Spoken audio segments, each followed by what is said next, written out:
আসসালামু আলাইকুম সবাইকে আমাদের বাংলাদেশের সংবিধানের ওয়ান শট এমসিকিউ ক্লাসের দ্বিতীয় পর্বে এবং এইখানে আমরা আমাদের যে সংবিধানের বিভিন্ন ভাগ অর্থাৎ আমরা জানি বাংলাদেশের সংবিধানের 11টি ভাগ আছে, 153টি অনুচ্ছেদ আছে। সেই ভাগগুলোর যে গুরুত্বপূর্ণ এমসিকিউ প্রতি বছর এসে থাকে সেগুলো ক্রমান্বয়ে আমাদের এমসিকিউ রয়েছে, সেই এমসিকিউগুলোকে আমরা সলভ করব, যেগুলো কিনা মূলত বিভিন্ন ধরনের পরীক্ষায় আসার সম্ভাবনা রয়েছে। সো প্রথম এমসিকিউতে আমরা চলে যাচ্ছি। প্রথম প্রশ্নটি হচ্ছে, প্রজাতন্ত্র সম্পর্কে বাংলাদেশের সংবিধানের কত নং অনুচ্ছেদে বর্ণিত রয়েছে?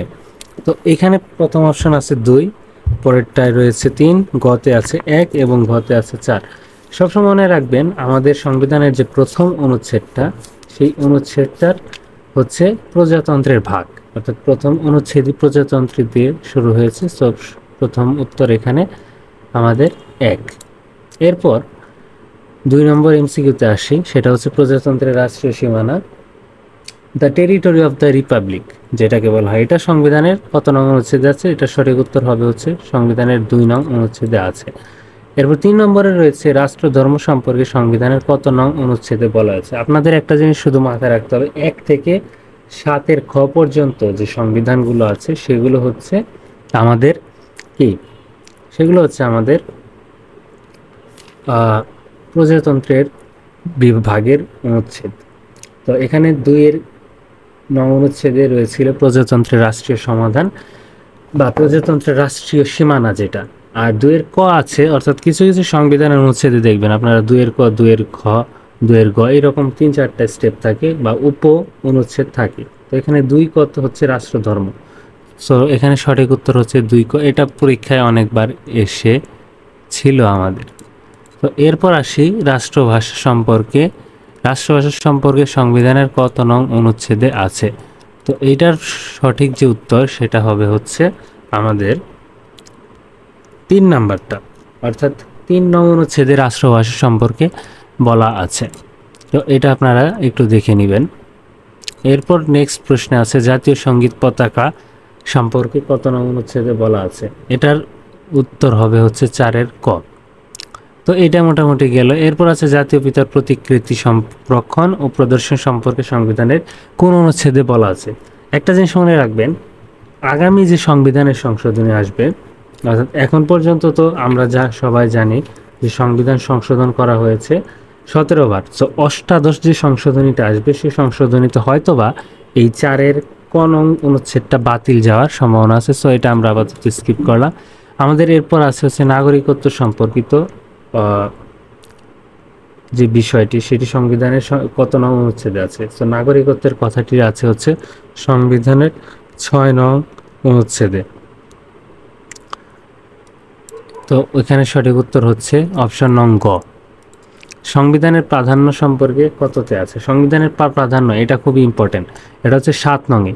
এটা ইম্পর্টেন্ট এই কারণে যে 7 নং অনুচ্ছেদের কয়েকটা আবার ভাগ আছে, যেমন 7 ক, 7 খ, এই সমস্ত জিনিসপত্র।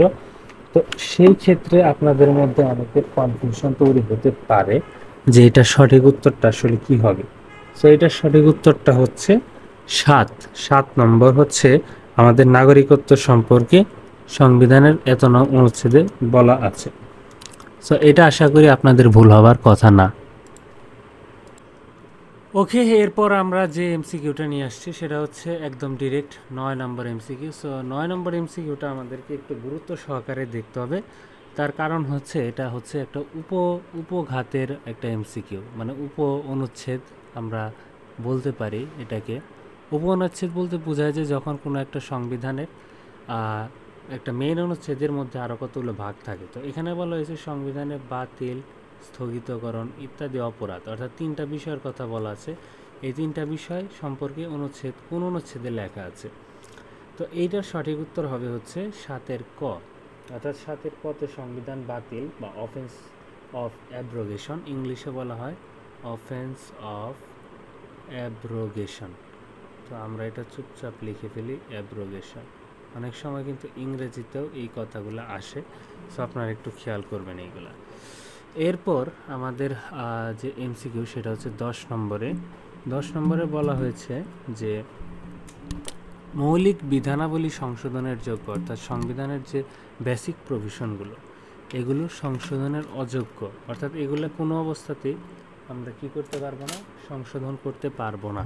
তো এই কথাগুলো লেখা আছে অনুচ্ছেদে, এই কথাগুলো লেখা আছে হচ্ছে 7 খ, অর্থাৎ এইটা ছিল 7 কতে, এই অনুচ্ছেদটা হচ্ছে 7 খতে। এরপর আছে অন্য একটা টার্ম, সেটা হচ্ছে আমাদের সংবিধানের যে দ্বিতীয় ভাগ, অর্থাৎ এতক্ষণ পর্যন্ত আমরা শিখেছিলাম হচ্ছে প্রথম ভাগ পর্যন্ত। এরপর আমরা যে জিনিসগুলো শিখবো সেগুলো হচ্ছে আমাদের দ্বিতীয় ভাগ। সো দ্বিতীয় ভাগ নিয়ে একটু বেশি কথা বলা যাক। দ্বিতীয় ভাগে ঠিক আমরা কি শিখব? তো দ্বিতীয় ভাগটা হচ্ছে মেইনলি আমাদের রাষ্ট্র পরিচালনার যে মূলনীতি, অর্থাৎ এইগুলো হচ্ছে রাষ্ট্র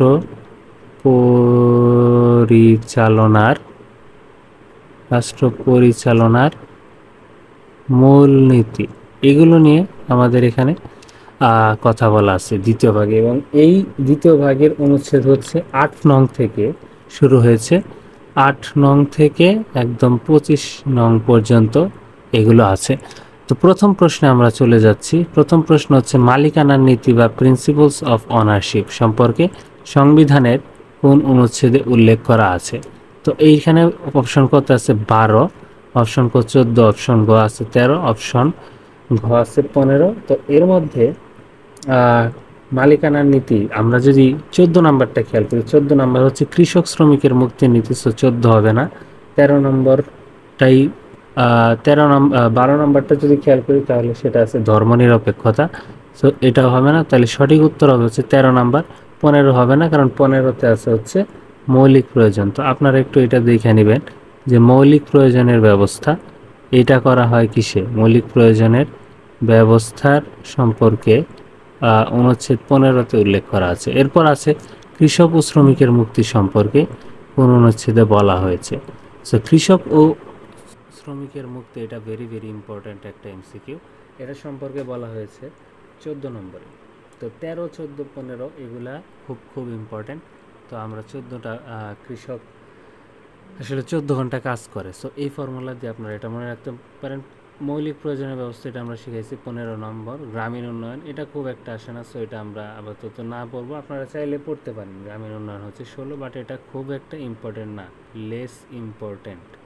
এটা হচ্ছে লেস ইম্পর্টেন্ট একটা টপিক। তো আসলে চাইলে অনেক কিছু পড়া যায়, বাট সব আসলে পড়ার কোনো যৌক্তিকতা নেই। এরপর আছে অবৈতনিক। অবৈতনিকটা একটু আসতে পারে, বাট এটার ইংলিশ টার্মটা যদি আপনারা খেয়াল করেন, free and compulsory education. So অবৈতনিক ও বাধ্যতামূলক শিক্ষা, এটা কত? এটা হচ্ছে 17 নম্বর। তাহলে 18 নম্বরটা কী হবে? 18 নম্বরটা হচ্ছে জনস্বাস্থ্য নৈতিকতা। অর্থাৎ 17, 18 আপনারা কীভাবে মনে রাখবেন? বাধ্যতামূলক শিক্ষা প্রদানের মাধ্যমে মানুষের কি নৈতিকতা উন্নয়ন করা সম্ভব। তাহলে 17 নম্বর যদি অবৈতনিক হয়, পরেরটা অবশ্যই নৈতিকতা, জনস্বাস্থ্য। সেই একইভাবে পরিবেশ ও জীববৈচিত্র্য কথা যদি বলি, জনস্বাস্থ্যর সাথে পরিবেশ ও জীববৈচিত্র্যের সংরক্ষণও ওতপ্রোতভাবে জড়িত। সো এটা যদি 18 হয়, পরিবেশ ও জীববৈচিত্র্য হবে 18 ক। তার মানে এইটা একটু ভেরি ভেরি ইম্পর্টেন্ট, কারণ এখানে 2টা স্টেপের কথা বলা আছে। এরপর আসি 19 নম্বরে। 19 নম্বরে আছে হচ্ছে সুযোগের সমতা নিশ্চিত করা সংবিধানের কত নং অনুচ্ছেদে বলা আছে? সো এইখানে আমরা যদি সংবিধানের কত নং এইটা যদি যাই, ইকুয়ালিটি, আপনারা সুযোগের সমতা, নাগরিকদের অধিকার নিশ্চিতকরণ, এই সমস্ত কিছু, আইনের দৃষ্টিতে সমতা, এরপর ধর্ম প্রভৃতি কারণে বৈষম্য, একই টাইপের অর্থ বহন করে এরকম কয়েকটা অনুচ্ছেদ আছে। সো এগুলা একটু কনফিউজিং, এগুলো আমাদের একটু ট্রিপল স্টার দিতে হবে যে সুযোগের সমতা নিশ্চিত করার কথা সংবিধানের কোন অনুচ্ছেদে বলা হয়েছে। এটার সঠিক উত্তর হবে হচ্ছে 19 নং, বাট 19-এর সাথে একটা 1 আছে, এটা আমরা হয়তো অ্যাড করি নাই, তো আপনারা একটু মনে করে অ্যাড করে দিবেন এটা। সো 18 হবে 19-এর 1। এরপর আছে অধিকার ও কর্তব্য রূপে কর্ম, এটার হচ্ছে 20 নং অনুচ্ছেদে আছে, এবং 20 নং অনুচ্ছেদের মধ্যে আবার 20-এর কি আছে? 1 আছে, 2 আছে, এগুলা আপনারা একটু গাইড বই থেকে পড়ে নেবেন। এরপর আমাদের আছে হচ্ছে নাগরিক ও সরকারি কর্মচারীদের কর্তব্য সম্পর্কে সংবিধানের কত নং অনুচ্ছেদে বর্ণিত আছে? তো এটার সঠিক উত্তর কি? আগেরটা ছিল 20, আর নাগরিক ওই সরকারি কর্মচারীদের কর্তব্য, এটা হবে 21 নম্বর। সো এটা সঠিক উত্তর হচ্ছে 21। এরপর আছে ভেরি ভেরি কমন একটা প্রশ্ন, যেটা সবসময় আসে, যে নির্বাহী বিভাগ থেকে অর্থাৎ জুডিশিয়ারি থেকে এক্সিকিউটিভ যে ব্রাঞ্চ আছে, এক্সিকিউটিভ ব্রাঞ্চ বা নির্বাহী বিভাগ হতে বিচার বিভাগকে সেপারেট করা বা জুডিশিয়ারি করা। সো এটা কত নম্বরে থাকে? এটা হচ্ছে 22 নম্বরে থাকে। এরপর আছে জাতীয় সংস্কৃতি। তো এখন আমরা যে অনুচ্ছেদগুলো নিয়ে পড়বো সেগুলো ভেরি সিমিলার। একটা আছে জাতীয় সংস্কৃতি। তো জাতীয় সংস্কৃতি এটা কত? এটা হচ্ছে 23 নম্বরে। তাহলে 24 নম্বরে কি? এটা যদি 23 নম্বরে হয়, 24 নম্বরে আমার থাকবে হচ্ছে জাতীয় স্মৃতি নিদর্শন। তো জাতীয়, এটাকে আমরা বলি জাতীয় স্মৃতি নিদর্শন। জাতীয় স্মৃতি নিদর্শনটা হচ্ছে 24 নম্বরে। কিন্তু এই 23-এর আবার একটা ভাগ আছে, সেটা হচ্ছে 23-এর ক। আমরা যদি 23 নম্বরে জাতীয় সংস্কৃতি নিয়ে কথা বলি, তাহলে 23-এর কতে আমরা বলবো হচ্ছে উপজাতিদের সংস্কৃতি, অর্থাৎ ক্ষুদ্র নৃগোষ্ঠী, উপজাতিদের সংস্কৃতি। এই উপজাতিদের সংস্কৃতি নিয়ে কোন অনুচ্ছেদে বলা হয়েছে? 23-এর কতে। এরপর আছি 25 নম্বরে, 23 নম্বর এমসিকিউ, অর্থাৎ ওই আগের এমসিকিউ এর পরেরটাই আছে, the culture of tribes, minor races, ethnic sects and communities. এইটা সম্পর্কে সংবিধানের কত নম্বর অনুচ্ছেদে বলা হয়েছে? 23-এর ক। আর 24 তো জাতীয় নিদর্শন। অর্থাৎ আপনারা যদি যেটা ভুল অপশন থাকে সেইগুলো পড়ে ফেলেন, তাহলে একটা এমসিকিউ থেকে আপনারা মেইনলি পাচ্ছেন হচ্ছে 4টা এমসিকিউ। তার মানে ইউটিলাইজ করতে পারতেছেন আপনারা। আর সর্বশেষ হচ্ছে আন্তর্জাতিক শান্তি সংহতির উন্নয়ন, যেটা সেই আন্তর্জাতিক শান্তি সংহতি উন্নয়ন সম্পর্কিত যে বিষয়গুলো, সেটা বলা হয়েছে কিসে? এটা আপনারা ইংলিশ টার্মগুলো দেখবেন, ইন্টারন্যাশনাল পিস, সিকিউরিটি, সলিডারিটি। এটা সম্পর্কে একদম দ্বিতীয় ভাগ, অর্থাৎ রাষ্ট্র পরিচালনার মূলনীতির দ্বিতীয় ভাগের সর্বশেষ অনুচ্ছেদ 25-এ, এই 25 নম্বরে বলা হয়েছে। সো গাইস, আজকের মতো আমাদের এইখানেই দ্বিতীয় পার্ট শেষ, সেকেন্ড পার্ট এমসিকিউ এর সংবিধান। নেক্সট ভিডিওটা থাকবে হচ্ছে মৌলিক অধিকারের উপর বেস করে। সো আশা করি ততদিন পর্যন্ত আপনারা সুস্থ থাকবেন, ভালো থাকবেন এবং আমাদের যে চ্যানেলটা সেটাকে সাবস্ক্রাইব করবেন। তো ধন্যবাদ সবাইকে। আজকের মতো এই ভিডিওটি এখানেই সমাপ্ত।